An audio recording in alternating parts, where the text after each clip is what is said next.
Hello, I'm Mandingalingo. Today's video is going to be on Player 6, the Northmen, which is a faction on the Hobbit map made by The Hall.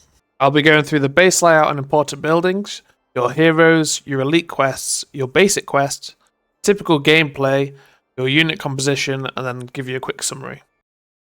The base layout then, you have your starting town centre, you're starting at 8 villages, your gold, your stone, some herdables, and some deer. Compared to all the other factions, the main difference that you have as the Northmen is you have 4 docks. Each dock having access to 7,000 food on a fishing spot. That's all over here in the city of Laketown. So 1, 2, 3, 4 docks. Within Laketown, you have the Laketown Castle and 2 Laketown Creposts. These are the buildings that are keeping Laketown alive. You also have a siege workshop within here, as well as some other various buildings. Just southwest of your starting town centre in Laketown, you also have Dale. Keeping Dale alive is the Dale Castle, the Dale Crepost, and the Dale Wander. There's also an Elven Barracks and an Elven Army Command Post in here that currently belong to you, but you can't make anything from them, and after a quest that you can do, this will be unlocked for the elves. Just to the south of Dale is a small area where you have some more access to gold. West of Dale, past Mirkwood, is Beorn's house. It has a couple of stables, you do get a villager that spawns here, and your hero Beorn's here as well. Near the south of the map, you have Roscorbel, that's where Radagast lives. He's released once Gandalf comes to meet him. On the west side of the map, you have Fornost. That's being kept alive by these 2 castles. There's also another Elven barracks in here that becomes under the control of the elves after a different quest is done. This is where Arathorn lives. The heroes that you have as player 6,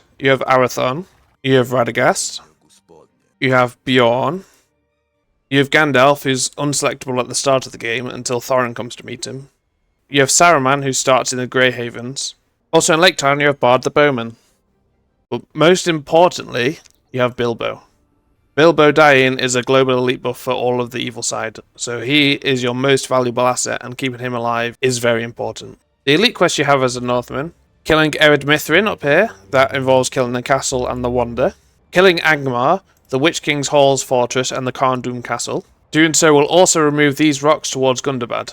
Killing the nests that belong to the Dark Allies, orange. 1, 2, 3, and at the south 4. These nests can be rebuilt by orange, so if you destroy these top 2, and then he rebuilds them, you don't need to destroy them again for the elite buff. There's also spots down here where you can build, these don't need to be destroyed. Just the starting 4 nests need to be destroyed 1 time each. Killing the Witch King will be an elite buff for you. This is Red's main Nazgul, currently unnamed. And also, your final one is killing Smaug. If the good side claims Erebor, a weaker version of Smaug is released. However, if Dol Guldur Red claims Erebor, then it will be a stronger version that you have to kill. There's also 2 global elite buffs that you can get as the Northmen. The first one is killing Gundabad. That's the 2 castles, the Crepost, and the starting town centre of Azog's Host. Killing those 4 buildings will be an elite buff to everyone on the good side.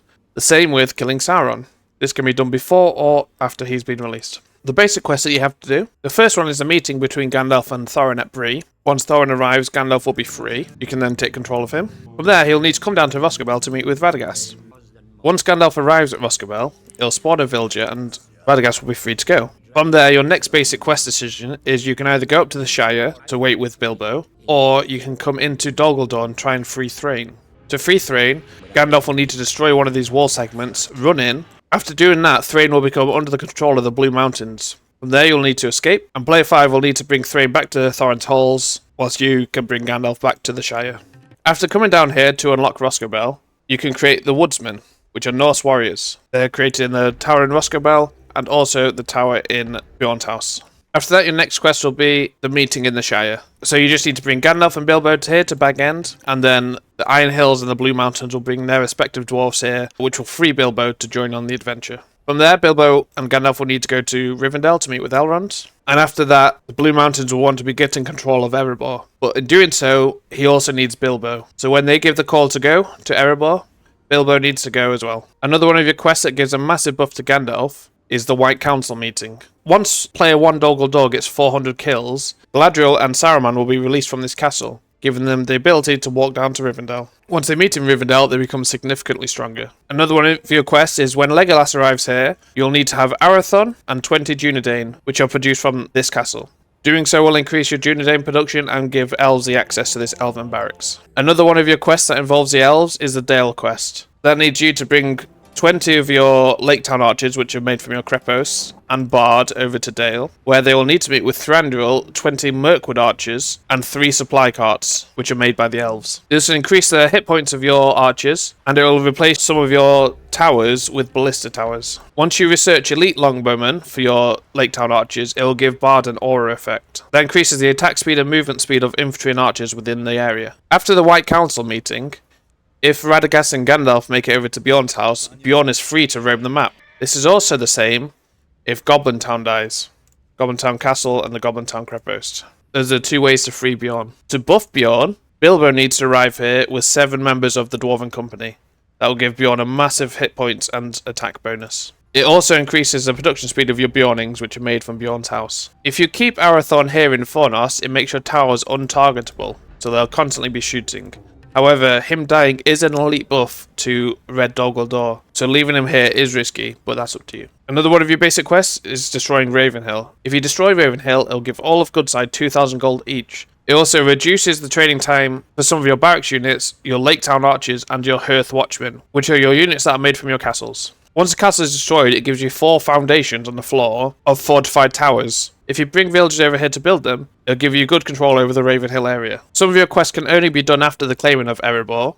The first one of these is the Mirkwood quest. You'll need to bring Bard over here to meet with Thorin and Thranduil in Mirkwood.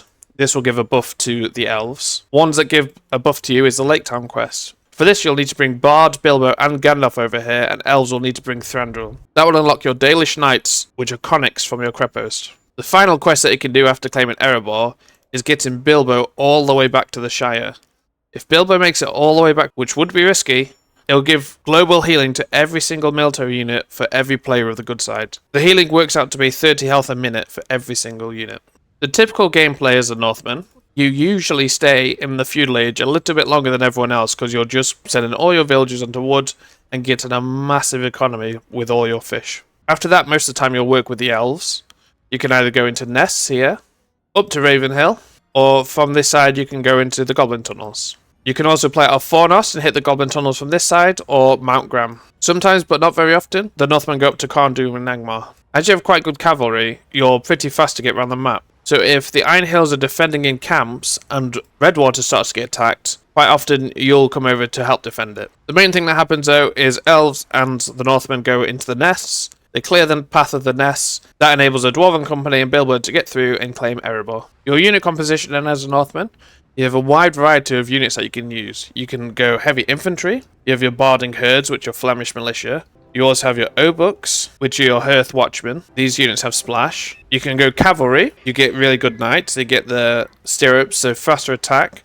They also get the reduction in gold price, and your light cav and hussar get trample damage, as well as your knights have an additional attack. You can also go for your Lake Town archers, the longbowmen. At the start of the game though, elves will usually, most of the time, go for archers themselves. So it's better if you provide the meat shield either with your own infantry, if the dark allies are going for camels, or if they're going for infantry, you can switch to your own cavalry. Your best unit that you can make is actually the Beorning, which is made of Beorn's house. They are quite expensive on gold to make, but you never want to stop making them. They have an area attack, they're incredibly good versus infantry, they have a massive infantry attack bonus. And they strip armor. The same as your Dunedains, which are made from this castle, and after the Rivendell quest, you can make them from this castle. Always having Dunedain and Beornings alive is really good, because it can strip the armor of the enemy Nazguls. As a Northman, you get siege rams as well. These are made from your castles.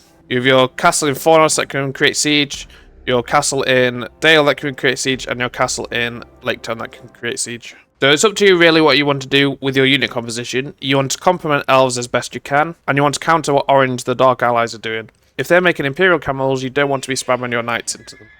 This is a picture from Strong, a quick little overview of the quests and important locations. Feel free to pause and have a look at this. In summary then, as a Northman, you have a really good economy, you have all the fish from feudal age, form huge fishing spots, and after that you can make your fishing traps. You have good access to safe gold within your base, you have access to good infantry units, good cavalry units, and good archers. You also have access to 4 different types of units that can strip armor. One of them being the Beornings, your best unit, another one of them being your Dunedains, the third one being Bard, the fourth one being Gandalf himself. So keeping some of them alive at all times is good. Player 1 and 2, red and orange, won't want to engage with you if you have armor strippers around, because they'll be scared of losing their health on the Nazgul, and then the elven archers from player 7 just killing them. Typically, most of the time, I'd say 90% or even more, you play with the elves out of Mirkwood. The times that you don't, you'll be playing with the Blue Mountains from Fornost. Fornost is your base, but the Blue Mountains will be the main person defending it. You will need help occasionally, but you should always be making Dunedains anyway, so they'll be here to help. Your main focus usually is playing on this side of the map with elves, whether that's going into Goblin Tunnels, into nests, helping the Iron Hills down here, or going into Ravenhill and up here. That's a quick overview of the Northmen.